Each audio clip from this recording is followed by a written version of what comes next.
I'll say this. It's an awesome hire in the sense that I think everyone around this town, everyone has an affinity and a love and a fondness for Patrick Ewing and what he did for Georgetown. It's long overdue for him to get a head coaching gig, but probably at the NBA level. Right. It's so weird that his first opportunity to be a head guy is going to be at the college level. Right. But no better place to do it than at Georgetown. And it's a high-profile spot. I mean, you're stepping into Georgetown with all the tradition. Georgetown decided to keep it in the family, basically, with the Ewing hire.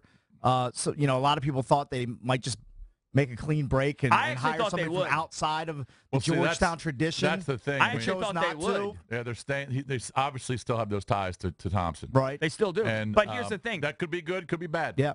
They approached so many other people. Yes, they did. That it shows you they were not dead set on staying within the family. Right. I mean, the fact that they even talked to Braves people or Amicus people or I don't even know if they ever reached out to. They definitely Shock. I don't know if they ever reached out to Crean or not. But and they were willing. There's no question about it. They were willing.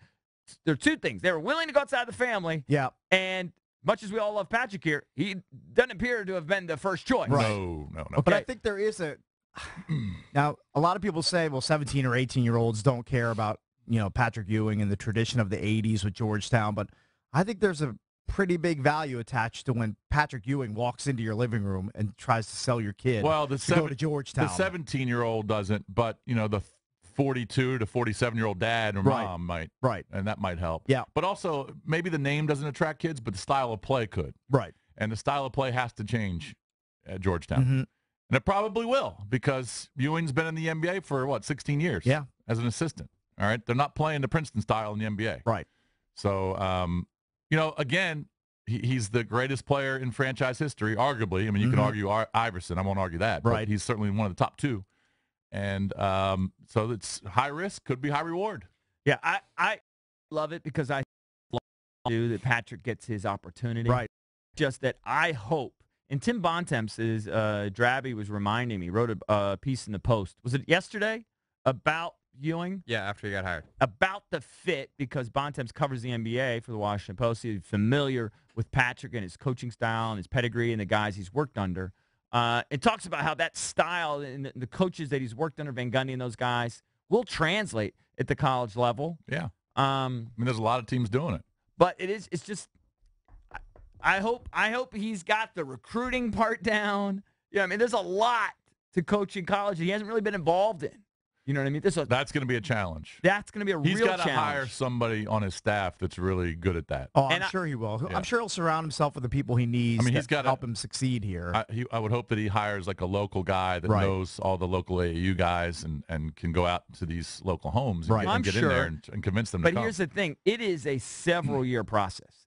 And I hope the Georgetown alums that were so vocal in wanting to move on from our friend JT3, I hope they at least give Patrick 2 to 3 years to get his feet wet here and get going, because this is not a reload and get going deal. This is a complete. Unfortunately, it's a complete rebuild. Yeah, I mean how many scholarship players they have?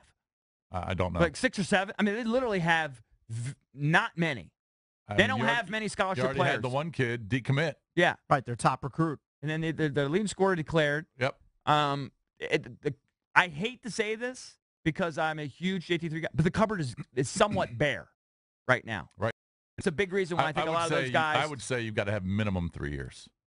Minimum to really expect any success. Yeah. So now hopefully you're going to see progress there in the first 3 years. Don't expect, Big East championships in the first couple, but hopefully you see progress. Right. I wonder, because it's strange. Georgetown alums, it's a proud group. They're very involved. I had a lot of them, in the last year or so would act like I know anything, would ask me questions about it. What are you thinking? Do you think they're going to move on from JT3? Who do you think they should hire? I wonder, though, does this hire satisfy the Georgetown faithful, those that wanted change? I'm going to guess there's a large percentage of them that aren't going to love this I know hire. Our buddy who's been on the show many times, Chris Saliza, I don't think he was thrilled with the hire. I think he said from the beginning he didn't want that. Later in the show, I want to take calls on this. Yeah. Because we're going to have McNally at the top of the hour. But later in the show, I want to take calls from Georgetown fans or just local hoops fans. You might be surprised. that I would say college hoops fans and sports fans are going to be more supportive of this than Georgetown fans. They might have wanted a complete separation between time and the program. Move on, and fairly or unfairly, someone with more of a college head coaching pedigree, more of a background, more experience. I mean, this guy's never coached in college. Yeah. Now, you can make the same argument when the St. John's hired Chris Mullen. Yeah, right? Well, they're not very good either. Right, exactly. Yeah. Hopefully it goes better than that. It remains to be seen. I mean, it could be a disaster, but it could work out. It comes down to getting the players in, changing the style of play, and getting those players to fit. And it's true, but at the college level, I feel like the college level schemes and personality and coach. I don't know. You can control the game more. Yeah, and keeping kids in the program